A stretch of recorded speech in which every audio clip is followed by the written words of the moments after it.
बहुत ही सुंदर विषय पे आज की चर्चा रखी गई है कि जीवन कैसे खुशहाल बने। जीवन में खुशियाँ जो कभी हमारे चेहरों पे सदा रहती थी, वो फिर से आ जाए। जो रौनक खुशी की वजह से चेहरे पे रहती थी, वो मुस्कान, वो आज फिर आ जाए जो गायब हो गई है। साउंड ठीक कर दो। कहते हैं एक सवेरा था जब हंसकर उठते थे हम। एक सवेरा था जब हंसकर उठते थे हम, अब बिना मुस्कुराए ही शाम हो जाती। अब मुस्कुराना भूल गए हैं। छोटे बच्चों से पूछो, ये 250 बार मुस्कुराते हैं एक दिन में। और जैसे जैसे हम बड़े होने लगते हैं तो एकदम सीरियस हो जाते हैं, एकदम टाइट होके बैठते हैं, जरा नहीं मुस्कुराते। कहीं तो इसलिए नहीं मुस्कुराते कि कहीं कोई काम ही ना बता दे, इसलिए सीरियस रहते हैं। कारण ये है कि अंदर से दुखी हैं, परेशान हैं, टेंशन में हैं। ज्यों-ज्यों साइंस ने डेवलपमेंट की, प्रोग्रेस हुई, हमने भौतिक चीज़ें तो बहुत बना दी, सुख के साधन बहुत बनाए, पर सुख फिर नहीं आया। हर चीज़ हमारे पास है, सुख की चीज़ें हैं, एसी कमरे में भी बैठ लेते हैं, कार में भी एसी है, लेकिन यहाँ एसी नहीं लगा हुआ। दिमाग 2-2 मिनट बाद गर्म हो जाता है। होता है या नहीं होता? गुस्सा आ जाता है, बदला लेने के ख्याल, नफ़रत के ख्याल आते हैं। तो उससे अच्छे तो हमारे बुजुर्ग थे, कम से कम उनके पास ज़्यादा साधन नहीं थे, पर रहते तो सुख शांति से थे। हमने सुख शांति को छोड़ दिया, नाम अपनी खुशी रख लेते हैं। कल मैं कहीं पढ़ रहा था, उन्होंने लिख रखा था खुशी टेंट हाउस। नाम तो अच्छे-अच्छे हैं। कइयों ने अपने बच्चों के नाम रख रखे हैं, खुशी, मुस्कान रखते हैं। हर्ष हर्षित हर्षित भी नाम रख लेते हैं। एक मेरे सरदार जी दोस्त थे जलंधर पंजाब में, उनके घर बेटा पैदा पैदा हुआ। मैं कहा जी क्या नाम रखा? कहता हैप्पी सिंह। अब नाम हैप्पी हो पर हो दुखी, तो जैसा नाम वैसा काम भी होना चाहिए।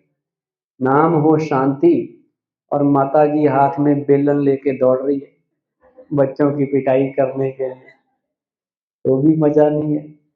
तो अब हमें वो जीवन जीने की कला सीखनी है जिसमें हमारा चेहरा भी मुस्कुराए, मन भी मुस्कुराए, अंदर बाहर हम खुश रहें और खुशियां दूसरों को बांटें। तभी तो जीवन खुशहाल होगा। आज हमारे घरों में टी सेट है, डिनर सेट है, सोफा सेट है, पर माइंड अपसेट हो रखा है।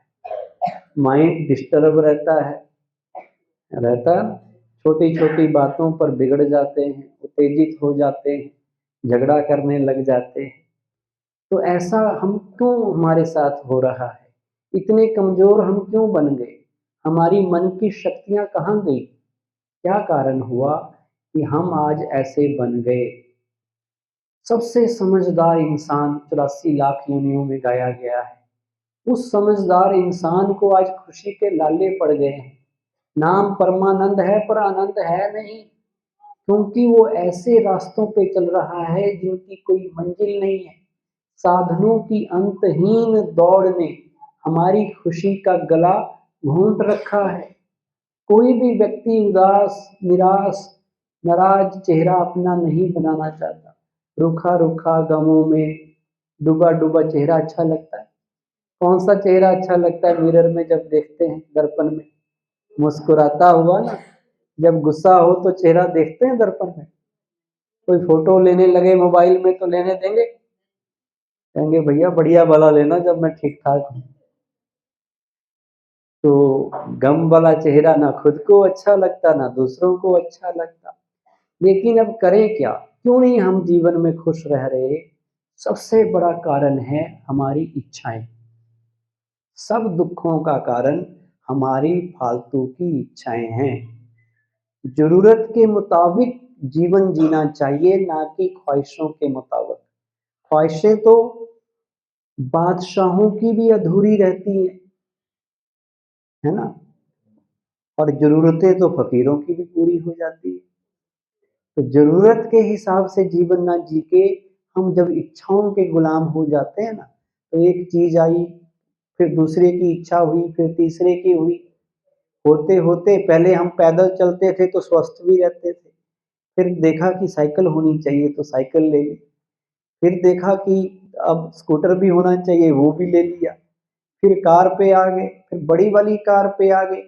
अब डॉक्टर कहता है कि अगर जिंदा रहना है तो पैदल चला करो, तभी स्वस्थ रहोगे, फिर घूम फिर के वहीं आ गए। तो इच्छाओं का कोई अंत नहीं है। ये जो बेलगाम इच्छाएं हैं ये हमें अच्छा नहीं बनने देती, याद रखना। इच्छाएं के अधीन नहीं होना है, जितना चाहिए बस उतने में गुजारा करो। ज्यादा आप इच्छाओं के पीछे भागोगे तो भागते भागते कितना कमा लोगे। टाटा बिरला तो बनने से रहे, अगर बन भी गए, दुनिया के सबसे अमीर व्यक्ति भी बन गए, तब भी चिंता है उसको कि मैं अमीर कब तक रहूंगा। नंबर वन पे है उसको ये चिंता है कि कहीं मैं नंबर वन से नंबर टू पे ना आ जाऊं, और जो नंबर टू पे है उसको ये परेशानी है कि ये मेरे से ऊपर क्यों है। खुश वो भी नहीं है, तो फिर क्या किया जाए। कितना आदमी को चाहिए। जब हम इस दुनिया में आए थे, कहते खाली हाथ आए थे खाली हाथ जाना है, जब जाएंगे तो क्या लेके जाएंगे। बिना लिबास आए थे हम इस जहां में, लिबास मतलब बिना कपड़े के। इतना सफर तय कर लिया केवल एक कफन के लिए। कितना दौड़ रहा है आदमी, सवेरे से शाम तक दौड़ रहा है, भाग रहा है, टाइम ही नहीं है लोगों के पास, इतने भाग रहे हैं। कहते जी गला काट प्रतियोगिता है। मैं कह जी गला ही कट गया तो फिर प्रतियोगिता करके क्या करना। लेकिन भागम भाग लगी है, फास्ट लाइफ हो रखी है, फास्ट फूड खाते हैं, इसलिए फास्ट डेथ भी हो रही है, जल्दी जल्दी मर भी रहे हैं। टाइप ए पर्सनालिटी इसे कहते हैं कि हर काम जल्दी जल्दी कर लें, टाइम नहीं है हमारे पास। एक ने ट्रक के पीछे लिखा हुआ था, ओ भगवान मुझे शांति दो, धैर्य दो, पर जल्दी दे दो, मेरे पास टाइम नहीं है। तो ऐसा जीवन जब इंसान का हो जाए तो हमें अपने आप से पूछना चाहिए कि मैं क्यों इच्छाओं का गुलाम हूं। जिन चीजों के पीछे मैं भाग रहा हूं, क्या ये मेरे साथ चलेंगी। मेरे जीवन का उद्देश्य क्या है। कहते हैं एक महान उद्देश्य को लेकर हम इस जीवन में आए हैं। तो हमें अपने जीवन का उद्देश्य पहचानना है कि मैं यहाँ दुनिया में क्यों आया हूँ। मैं भागम भाग करने के लिए आया हूँ, ऊंचा बड़ा सा मकान, बड़ी सी गाड़ी बनाने के लिए ही आया हूँ, या इसके अलावा भी कुछ करना है। क्या करना है वो मुझे पहचानना है। तो एक कारण ये है। दूसरा कारण है कि हम खुश इसलिए नहीं रह पाते क्योंकि हम तुलना करते हैं। हम दूसरे की चीज को देखते रहते हैं, अपनी चीज का आनंद नहीं लेते।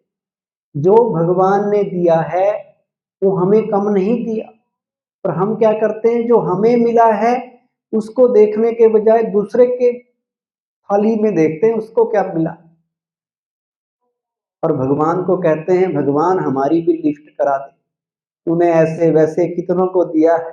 एक गीत था ना पुराना, ऐसे ऐसों को दिया है, कैसे कैसों को दिया है, मेरी भी लिफ्ट करा दे, मेरा भी कुछ करा दे।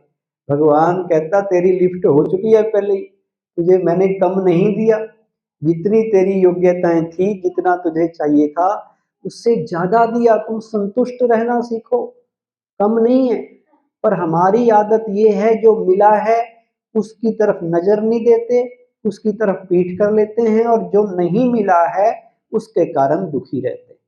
हमारे मुंह में 32 दांत हैं या नहीं है, गिने भी नहीं आपने, पता नहीं 32 हैं या 28, गिनना 28 होंगे, 32 सबके नहीं होते।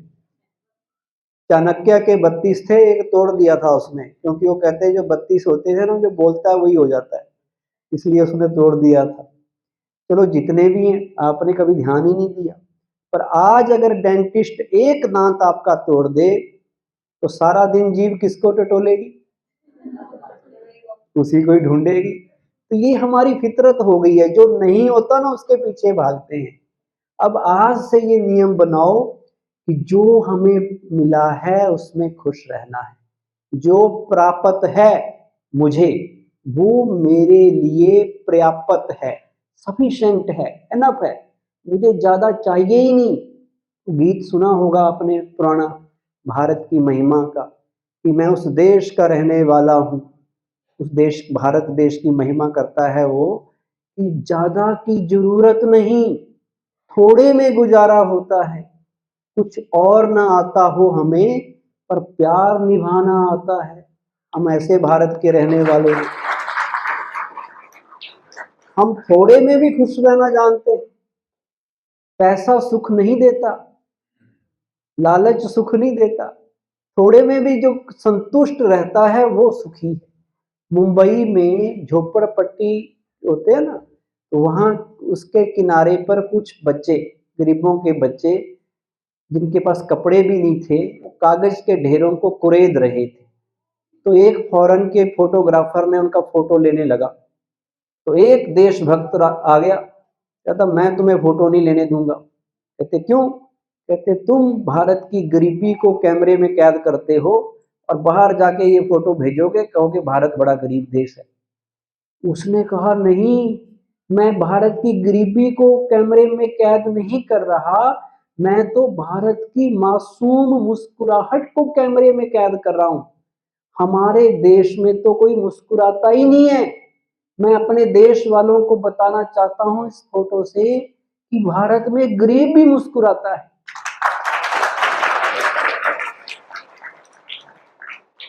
तो खुशी का संबंध ना पैसे से है, ना ज्यादा सामान से है। आप 1 लाख का आईफोन 15 भी ले लो, 2 लाख वाला भी ले लो, और आपके पास सिंपल वाला फोन भी होगा तो भी आप खुश रह सकते हैं। जिसके पास महंगे वाला हो गया, चोरी हो गया, फिर सारी खुशी गायब हो जाएगी। आप बढ़िया सी कार ले लो, जब तक नई है तब तक खुशी है, लेकिन नई सारी उम्र तो रहेगी नहीं। 2 दिन आपने बाहर खड़ी की थी और किसी ने स्क्रैच मार दिया बच्चे ने, तो आपको ऐसा लगेगा मेरे दिल पे लकीर लगा दी जैसे, क्योंकि आपकी उससे अटैचमेंट है, मोह है, लगाव है। तो एक लगाव भी दुख का कारण है। जिस हर चीज को जब हम अपना समझने लग जाते हैं ना, सामान को, व्यक्ति को, वो भी दुख देता है। तो आज से नियम बनाओ, हमें संतुष्ट रहना है, कुछ नहीं चाहिए हमें। चाह गई चिंता मरी, मनवा बेपरवाह, जाको कुछ ना चाहिए, वही शहंशाह। वही बादशाह है जिसको कुछ नहीं चाहिए और जो मांगता रहता है ये भी मिल जाए, वो भी मिल जाए, यहाँ से भी आ जाए, वहां से भी आ जाए, भाई का भी हिस्सा खा जाऊं, गवर्नमेंट से भी कुछ ना कुछ ले लूं, किसी और के भी पैसे गड़बड़ करके खा जाऊं।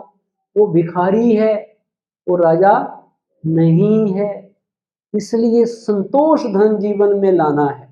संतोष धन के बारे में कहते हैं, कहते दुनिया में कई तरह के धन हैं, गोधन, गज धन, बाज धन और रत्न धन खान। जब आए संतोष धन, सब धन धूली समान। सब धन मिट्टी है। और दूसरा, अगर संबंधों में आपने मधुरता लानी है ना, तो जीवन में हर चीज को स्वीकार करना पड़ता है। कुछ चीज, जिन चीजों को हम बदल नहीं सकते, उनको स्वीकार करने में ही समझदारी है। अगर स्वीकार नहीं करेंगे तो फिर सारी उम्र रोते रहेंगे कि मेरा कैसा पति मिल गया, कैसी बहू घर में आ गई, कैसे बच्चे आ गए।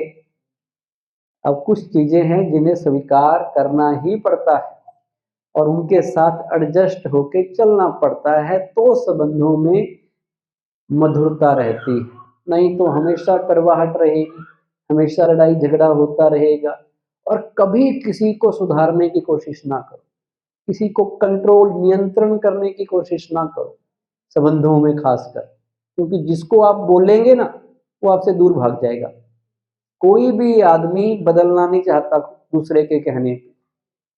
तो बेटर ये है कि आप समझाओ, किसी को भी गाइड भी करो, उनको प्रेरणा दे सकते हो वो भी करो, पर अगर वो बात ना माने तो भी स्वीकार कर लो कि भाई हर आदमी का अपना अपना पार्ट है, जो उन्हें अच्छा लगता है करने दो, हर चीज सही है। तो कोई गलत कर रहा है ना, वो भी कहीं ना कहीं सही होता है। एक बार एक गुरुजी थे, गुरुजी के 3 चेले थे। गुरुजी ने कुछ बात कही तो पहला चेला कहता गुरुजी ये नहीं, ये होना चाहिए। गुरुजी कहते तुम बिल्कुल सही हो, यू आर राइट। दूसरा चेला कहता गुरुजी ऐसा थोड़ी होगा, ऐसा होना चाहिए। गुरुजी ने कहा तुम भी बिल्कुल सही हो, तुम भी सही कह रहे हो। अब तीसरा चेला का दिमाग हिला, कहता गुरुजी या तो ये सही होगा या वो सही होगा, दोनों कैसे सही हो सकते हैं। गुरुजी कहते तुम भी सही हो। खुश रहना है तो ज्यादा क्या क्यों कैसे ये प्रश्न ना पैदा करके सोचो, जो हो रहा है अच्छे के लिए हो रहा है। सब अपनी अपनी जगह सही हैं, सब अपनी अपनी जगह सही है। श्री राम जी भी सही हैं तो रावण भी सही है। अगर रावण ही ना होता तो फिर रामलीला कहां से होती। अब हम सोचें कि रावण भी राम बन जाए, फिर तो सारा ही खत्म होगी कहानी। तो रामलीला तभी तक है ना। अब आप कहें रावण के पास जाके कि आप अच्छे बन जाओ, कह तो सकते हो, पर ना बने तो उसकी मर्जी। समझाया तो राम ने भी था उनको, पर नहीं समझे, क्योंकि पार्ट नहीं था उनका, एक्टिंग ही, उनको रोल ही वो मिला हुआ। अब आप रावण को कहो कि आप थोड़े ज्यादा भयंकर हो, थोड़ा जोर जोर से हंसते हो, डर लगता है तुम्हें तुम्हारी हंसी से, तुम लक्ष्मण की तरह भोले भाले बन जाओ, मूछें वगैरह कटवा के थोड़े शरीफ से दिखने लगो, और रावण आपकी बात मान ले, फिर रामलीला खत्म। इसलिए सारे एक जैसे नहीं हो सकते। और दूसरी चीज ये सीखो, जीवन में मैंने बहुत उसको आजमाता हूं, मैं अपने जीवन में भी आजमाता हूं। कोई चीज मिल जाए तो भी खुश, ना मिले तो उससे भी ज्यादा खुश। कोई चीज है हमारे पास तो भी ठीक, चली गए तो उससे भी ज्यादा खुश। और वो तब होती है जब सोच पॉजिटिव हो, सकारात्मक हो, जब सही नजरिए से चीजों को हम देखें। एक गुरुजी की और कहानी सुना देता हूँ, बड़ी अच्छी है। गुरुजी के पास एक शिष्य आता है, कहता है जी एक व्यक्ति गांव से आया है और गाय लेके आया है आश्रम के लिए। गुरुजी ने कहा बड़ी अच्छी बात है भाई, गाय बांधो आश्रम में, हर रोज ताजा दूध पिया करेंगे अपनी गाय का। 1 महीना पीते रहे दूध। 1 महीने के बाद फिर शिष्य गुरुजी के पास आया, कहता गुरुजी उदास सा। कहता क्या हुआ। कहता वही जिसने गाय दी थी ना, वो गाय कहता मैंने वापस ले जानी है, ले गया। गुरुजी कहते ये तो बड़ी अच्छी बात हुई। कहते जी कैसे। कहते अब तुझे गोबर नहीं उठाना पड़ेगा। तो दोनों परिस्थितियों में खुश रह सकते हैं कि नहीं रह सकते। जो मिले तो भी ठीक, ना मिले तो हम उससे भी अच्छे। हम किसी चीज के गुलाम थोड़ी है कि वो होगी तो ही खुश रहेंगे। तो ये चीजें जीवन में अपनाने वाली हैं। अच्छा, दूसरे की बुराई को देख के कभी अपनी अच्छाई नहीं छोड़नी आपने, अगर संबंध अच्छे रखने। हम कई बार क्या करते हैं, दूसरे के अंदर जब बुराई हमें मिलती है ना, हम अपनी अच्छाई छोड़ देते हैं। कैसे। हम क्या करते हैं, जो संस्कार मेरे अंदर है अच्छे वाला, अगर वो सामने वाले में ना मिले तो हम एक तो दुखी होते हैं पहले, और दुखी होने के बाद अपने वाला भी छोड़ देते हैं और उसकी तरह बन जाते हैं। कैसे, मैं बताता हूँ। मान लो आप मुझे अपने घर बुलाएं कि भाई जी आओ, आप हमारे घर आओ, डिनर पे आ जाओ, हम आपको बहुत अच्छा भोजन खिलाएंगे, राजस्थानी भोजन। मैं आ गया आपके घर, आपने मेरे को 5-6 सब्जियां बना के खिलाई, बढ़िया बढ़िया चीजें खिलाई। मैंने थैंक यू बोला और कहा कभी आप भी हमारे घर आना। और आप अगले हफ्ते हमारे घर आ गए 6 बजे शाम को।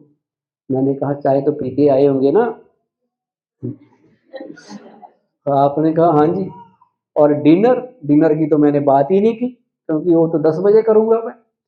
तो मैंने बात बूत की आपसे, और आपने कहा जी चलते हैं हम वापस।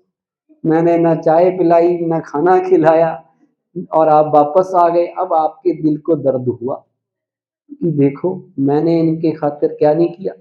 1 नहीं 2 नहीं 6 सब्जियां बनाई, सारा दिन मैं किचन में खड़ी रही और इन्होंने 6 तो क्या 3 भी नहीं खिलाई, 3 तो क्या 1 भी नहीं खिलाई, चाय के लिए भी नहीं पूछा। तो क्यों आपको दर्द हुआ? क्योंकि आपके अंदर जो अच्छी चीज थी, अच्छा संस्कार था, आपने अपेक्षा रख ली कि वो इनके अंदर भी वही संस्कार हो। ठीक है, ये आपकी गलती नंबर 1।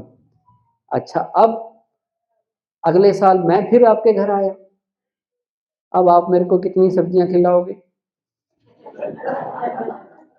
अब कितनी खिलाएंगे? अब आप याद करेंगे कि इसने कितनी खिलाई थी। अब ये आपकी गलती नंबर 2 है। आपने क्या किया, मेरी बुराई को कॉपी कर लिया, उसकी नकल कर ली कि इन्होंने तो हमें खिलाया नहीं था तो अब हम भी नहीं खिलाएंगे। आप इस बात को भूल गए कि इनकी अच्छाई कोई और है, इनकी खूबी कोई और है, हमारी खूबी कोई और है। जो संस्कार अच्छा मेरे अंदर है, जरूरी नहीं है वही संस्कार अच्छे वाला दूसरे के पास भी हो। अब मेरे घर आप आए, मेरे को खाना आता ही नहीं बनाने, मैं खुद ही बाहर जाके खाता हूँ 10 बजे। अब मेरे लिए खाना बनाना हो सकता है माउंट एवरेस्ट पे चढ़ने जैसी मुसीबत हो, तो मैं आपको कैसे खिलाऊं? क्योंकि वो मेरा गुण नहीं है। मेरा गुण ये है कि मैं बड़े अच्छे आर्टिकल लिख सकता हूँ, मैं बड़ा अच्छा लेक्चर दे सकता हूँ। आपको कहें लेक्चर देने के लिए, आप कहेंगे जी हम तो नहीं बोल सकते स्टेज पे, और मैं हैरान हूं, अरे आप बोल ही नहीं सकते। नहीं, वो आपकी खूबी नहीं है। जो मेरी है वो आप में नहीं होगी, जो आपके अंदर है वो मेरे में। सारे गुण तो सब में नहीं होते ना, कोई किसी में कोई चीज आगे है, कोई किसी चीज में आगे है। तो इसलिए आज से ये नियम पक्का कर लो कि जो हमारे अंदर है अगर दूसरे में ना मिले तो दुखी नहीं होना है, और उससे भी ज्यादा इंपॉर्टेंट, उसको देख के अपनी अच्छाई नहीं छोड़नी। हम कहते हैं मैंने, उसने मेरे को राम राम की ही नहीं, उसने नमस्ते की ही नहीं, मुझे गुड मॉर्निंग की ही नहीं, मैं भी क्यों करूं? नहीं, वो करे ना करे, पर आपका संस्कार क्या है? दूसरे को नमस्ते करने का। तो आपने करनी है, और आपने की तो उसको जवाब देना पड़ेगा या नहीं देना पड़ेगा? देना पड़ेगा। हम कहते उसने प्यार से बात नहीं की तो मुझे भी क्या जरूरत पड़ी है प्यार से बात करने की? जितने प्यार से उसने की उतने ही प्यार से मैं भी करूंगा। इसका मतलब मैं उसकी नकल कर रहा हूं ना? अब उसकी नकल नहीं करनी है, मुझे वो करना है जो ओरिजिनल होना चाहिए, ताकि वो मेरी नकल करे। वो मेरे से ठीक से बात करे ना करे, पर मुझे ठीक से बात करनी है। अगर मैंने की तो उसको मजबूर होके ठीक से बात करनी पड़ेगी। उसको मैंने अपनी अच्छाई देनी है, ना कि उसकी बुराई को अपने में लाके खुद की अच्छाई छोड़ देनी है। अच्छा, आप में से कितने लोग ये मानते हैं कि ईंट का जवाब पत्थर से देना चाहिए? कोई आपको कहे कुछ तो उसको छोड़ना नहीं चाहिए, बदला पूरा लेना चाहिए। कितने लोग मानते हैं? कोई आपकी एक आंख फोड़े, आपने दोनों फोड़ के दिखानी। कोई आपका एक दांत तोड़े, आपने उसकी बत्तीसी तोड़ देनी। समझता क्या है? हम किसी से कम हैं? ऐसा कहते हैं ना लोग दुनिया में। कोई आपको कहे, कहते तू कमजोर है, तूने सुन ली बात, और आपको लड़वा देंगे। याद रखना, दूसरे के खराब काम को देख के आपने अपने कर्म को नहीं बिगाड़ना है। अगर वो गलत कर रहा है उसका परिणाम उसको मिलेगा। गलत काम का गलत फल आज नहीं तो निश्चित कर। लेकिन उसके गलत को देख के अगर आपने भी गलत कर लिया तो आप में और उसमें क्या फर्क हुआ फिर? हम कहते हैं वो झूठ बोलता है, मुझे झूठ मैं सहन नहीं कर सकता, इसलिए मुझे गुस्सा आता है। पर उसने झूठ बोला, वो गलत किया, तुमने गुस्सा कर लिया, तुमने कौन सा सही किया? अच्छा, उसने ईंट क्यों मारी आपको पता है? इसके पीछे कर्म का सिद्धांत है। कर्म सिद्धांत कहता है जैसा कर्म होगा वैसा ही फल मिलेगा, जैसा कर्म किया होगा वैसा ही भाग्य हमारा बनेगा। हम वो ईंट इसलिए मार रहा है कि कभी ना कभी हमने भी उसको क्या मारी थी, ईंट ही मारी थी। हमारा ही कर्म रिटर्न होके वापस होके हमारे पास आता है। अगर कोई हमें दुख दे रहा है इसका मतलब हमने भी दुख दिया था। अब अगर उसने अभी यहाँ ईंट मारी और हमने ईंट का जवाब पत्थर से दिया तो भविष्य में हमारे पास क्या आने वाला है, पत्थर। तो अब बताओ पत्थर खाने हैं या कुछ और खाना है। पहले ईंट मारी थी तो ईंट आ गई वापस, अब पत्थर मारोगे तो फिर कल को फिर पत्थर आएगा। इसलिए अब ये लाइन बदल लो, अब ईंट का जवाब फूल से देना है। दे सकते, वो ईंट दे और आप गुलदस्ता उसको दो, तो आप गुलदस्ता देंगे तो भविष्य में वो कई गुलदस्ते लेके आपके पास आ जाएगा।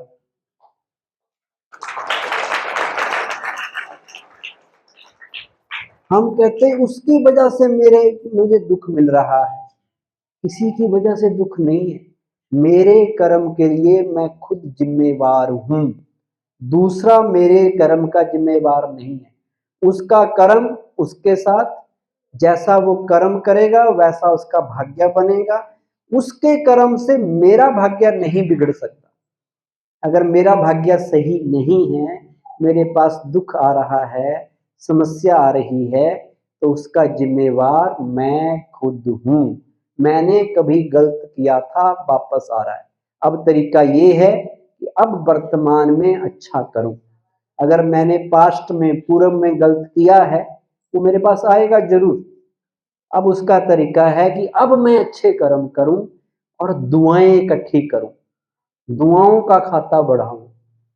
दुआएं जिसे कहते हैं नेक कर्म, पुण्य कर्म, वही पिछले पाप कर्मों को काट सकते हैं। तब हम कर्मों से, जो कर्मों का हिसाब किताब होता है ना, कार्मिक अकाउंट, उससे मुक्त हो सकते हैं। और जो आपके आसपास रिश्तेदार हैं, संबंधी हैं, वो सारे आपके कर्मों के खाते हैं। सारे कर्मों के रिश्ते नाते, किसी ने कहा रिश्ते नाते कर्मों के खाते। वही आपके घर बेटा बन के आ गया है जिसके पैसे मारे थे आपने। अब वो आप 18-20 साल तक आप देते रहो उसको पैसे, है ना, फ्री में दे रहे हो। तो आपने पिछला कर्ज दिया नहीं था, इसलिए वो कर्जदार बन के अब क्या बन के आ गया, बेटा। आप कहोगे मेरा बेटा, मेरी ननद, मैं गुड़गांव गया पीछे, वो कहते हैं हमारी ननद ने हमारे पैसे प्रॉपर्टी मार ली। जिनके नजदीक के रिश्ते, वहीं से दुख मिल रहा है। हमारे नजदीकी लोग, सबसे अच्छे प्यारे लोग, कई बार वही दुख का कारण बन रहे हैं। जिसके साथ बिजनेस शुरू किया, बिजनेस पार्टनर, वही धोखा दे के चला गया। क्यों ऐसा हो रहा है? क्योंकि वो कर्मों की गुहिया गति पीछे हमने कभी गड़बड़ की थी, पीछे का कर्ज रह रहा था, इसलिए वो लेके चला गया। अब क्या करना है, एक नियम बना लो कि मुझे वर्तमान में अपने कर्म अच्छे करने, तो मेरा जीवन अच्छा होगा, संबंध अच्छे बनेंगे और हर चीज अच्छी हो जाएगी। और ये जो चिंता हमें रहती है ना, कहीं ये ना हो जाए, कहीं वो ना हो जाए, कहीं मेरे संबंधी मुझे ना छोड़ जाएं, कभी हमारा पैसा ही ना खत्म हो जाए, कहीं कोई बीमारी ना लग जाए, इन चिंताओं से छूटने का एक ही तरीका है, सदा एक बात रखो जो हमें शिव बाबा परमात्मा सिखाते हैं। क्या बात? कि तुम्हारा जो होगा अच्छा ही होगा। एक लाइन, जो होगा अच्छा ही हो गया, पर निश्चय रखना उस परमात्मा पे, अपने पे भी निश्चय और परमात्मा पे भी निश्चय। कहते खुद पर, खुद में हो विश्वास और खुदा में हो आस्था। खुद में हो विश्वास और खुदा में हो आस्था, कितनी भी मुश्किल आ जाए मिल ही जाएगा रास्ता। बुरा वक्त सबका आता है, कोई निखर जाता है तो कोई बिखर जाता है। तो आपने निखरना है, बिखरना थोड़ी है। तो निखरेंगे तब जब हर चीज को सही तरीके से देखेंगे, जिसे कहते हैं एटीट्यूड, पॉजिटिव एटीट्यूड, सकारात्मक दृष्टिकोण। वही चीज से दुख भी मिल जाएगा, वही चीज से सुख भी। अब आपने वो चीज लेनी है जो सुख दे। एक बार पति ने पत्नी को कहा कि मेरे लिए 1 कप चाय का ले आओ। पत्नी किचन में गई, चाय बना के ला रही थी, रास्ते में पाँव को ठोकर लगी। बड़ी कोशिश की उसने बचाने की, फिर भी आधी चाय गिर गई। अब देखो पति के अलग अलग दृष्टिकोण। जो गुस्से वाला होगा, लड़ाकू टाइप का होगा, क्या कहेगा, अरे दिखाई नहीं देता, सारी चाय गिरा दी, आंखें फूटी हुई हैं, डांट देगा आपको। और जो बीच बीच वाला होगा वो कहेगा, अच्छा चाय गिरा दी, चलो आगे के लिए ध्यान रखना। और जो पॉजिटिव होगा, सही होगा, अरे भाग्यवान, ठोकर लगी फिर भी आधी चाय बचा ली, वाह। एक ही चीज है, लेकिन उसको देखने के 3 तरीके हैं। अब जैसे जैसे पति ने कहा, पत्नी भी वैसे ही जवाब दे सकती है। अगर पत्नी भी तेज तरार हुई और लड़ाकू हुई तो क्या जवाब देगी? कहते दिखाई नहीं देता, आंखें मेरी नहीं तुम्हारी फूटी हुई है। अगर नहीं है फूटी तो मैं फोड़ देती हूँ, आधी चाय बचाई भी है मैंने, पूरी थोड़ी गिराई। और जिसने कहा वाह, ठोकर लगी और आधी चाय बचा ली, तो पत्नी भी खुश होके क्या कहेगी, अगर अगली बार ठोकर लगी ना तो पूरी बचा कर दिखाऊंगी। तो हम अपने शब्दों से, अपनी सही सोच से दूसरे को सही रास्ते पे भी ला सकते हैं, उसको अच्छे काम के लिए प्रेरित भी कर सकते हैं, तो डिमोटिवेट भी कर सकते हैं। इसलिए घर में नई नई शादी हुई ना बच्चे की, तो बहू की तारीफ करनी है, तब घर में सुख शांति रहेगी। सबको कहना है घर में लक्ष्मी आई है, हमारी बहू की तरह तो कोई हो ही नहीं सकता। और अगर आपने कहा बहू ठीक नहीं है, किसी को भी सुना दिया, अपनी सहेली को कि बहू ऐसी है, वो सहेली बहू को सुना देगी और घर में लड़ाई शुरू हो जाएगी। तो सबके लिए अच्छा अच्छा कहना है। अगर घर में सुख शांति रखनी है, कहीं पर भी जहां भी आप काम करते हैं, दुकान है, कहीं भी सबकी खुले दिल से तारीफ करो, अच्छा कहो तो लोग काम करेंगे। आपको बिल्कुल बेकार हो ना, उसको भी अच्छा कहना है, आपने उसकी अच्छाइयां देखनी है और अच्छाइयां वर्णन करनी है, फिर वो भी आपकी अच्छाई देखेगा, वो भी आपके लिए अच्छा कहेगा। खाना ना भी अगर टेस्टी बनाया बहू ने, तो ये नहीं कहना कि इसने ठीक नहीं बनाया, कहना जी मेरे से गलत हो, गड़बड़ हो गई होगी। उसको भी सब रिश्तेदारों के सामने उसकी बेइज्जती करनी, नहीं तो उसको अच्छा नहीं लगेगा। और जिस दिन अच्छा बना हो, चाहे आपने बनाया हो, कहना जी बहू ने बनाया है। बहू कहेगी देखो मेरा कितना ध्यान रखती है सासू माँ, फिर सासू माँ बोलेगी, फर्क पड़ जाता है। बच्चे हैं घर में, इनकी भी तारीफ करनी है। कई बार क्या करते हैं लोग, घर में कोई आया तो बच्चों की बेइज्जती करनी शुरू कर देते हैं, ये तो बिल्कुल निखट्टू है, बड़ा नालायक किस्म का बच्चा, पढ़ता ही नहीं। ये नहीं कहना बच्चा सुनता है मैं नालायक हूँ, ठीक है मैं अब नालायक ही बनूंगा, क्योंकि सारे मुझे नालायक कहते हैं। उसे कहना है ये तो मेरा राजा बच्चा है, ये मेरी रानी बिटिया है, ये तो बहुत होनहार बालक है, बड़ा सच्चा है, बड़ा आज्ञाकारी है। आज्ञाकारी बोलोगे तो फटाफट आपके काम करेगा। अगर आपने कहा ये कहना मानता ही नहीं, तो उसको कहेगा फिर मैं मानता ही नहीं जी, जाओ। जब आपने सर्टिफिकेट ही दे दिया मुझे, तो अब फिर बदलने की क्या जरूरत। तो ये छोटे छोटे नुस्खे हैं जो बहनें आपको बताएंगी। आप रोज अगर यहाँ आएंगे और यहाँ का जो ज्ञान है, जो नए आए हैं, उसको सुनेंगे, तो ये जीवन से संबंधी ज्ञान यहाँ ब्रह्मा कुमारी में सिखाया जाता है। यहाँ कोई नया धर्म पंथ नहीं है, ये वही है जो हमारा सनातन है, ये वही है जो हमारे प्राचीन संस्कार, प्राचीन संस्कृति है, इसको हम भूल गए। पहले हमारे बुजुर्गों के जीवन में थी, इसलिए घरों में सुख शांति रहती थी, पर अब नहीं रहे, इसलिए लड़ाई झगड़े हो रहे, दुख बढ़ रहे हैं। तो इन सारी चीजों को हम जीवन में लाएंगे तो आपका छोटा सा, आपका तो शहर का नाम ही मौजमाबाद है, क्या बोलते हैं, मौजमाबाद, मतलब मौज वाला, खुश रहने वाला शहर है। अगर कोई पूछे कि राजस्थान में ऐसा कौन सा शहर है जहां सबसे ज्यादा खुश रहते हैं, हैप्पीनेस इंडेक्स जहां का सबसे ज्यादा हो, तो यहाँ का नाम आए। तो हमारे एसडीएम साहब भी बैठे हुए हैं, इनके एरिया में, डिवीजन में अगर सारे हैप्पी रहते हों लोग, तो इनकी भी इज्जत बढ़ जाएगी। कहेंगे जी वहाँ रह के आए हैं जहाँ सारे खुश रहते हैं, कोई दुखी है ही नहीं, कोई समस्या उनके जीवन में है ही नहीं। बस आपने इतना ध्यान रखना कि राजयोग जो मेडिटेशन ध्यान सिखाते हैं ना या योग, वो सीखना बीच-बीच में आके यहाँ टाइम निकाल के। 7 दिन में बहने आत्मा परमात्मा का जो बेसिक कोर्स है, आधा-आधा घंटे में पूरा कर देते हैं। 7 दिन आना है, 7 दिन में वो पूरा ज्ञान आपको मिलेगा, फिर घर बैठे भी आप ध्यान लगाओ, भगवान को पहचानो, अपने को पहचानो और अपना जीवन भी खुशहाल बनाओ और संबंधों को भी सुंदर बनाओ। Om Shanti. Thank you very much.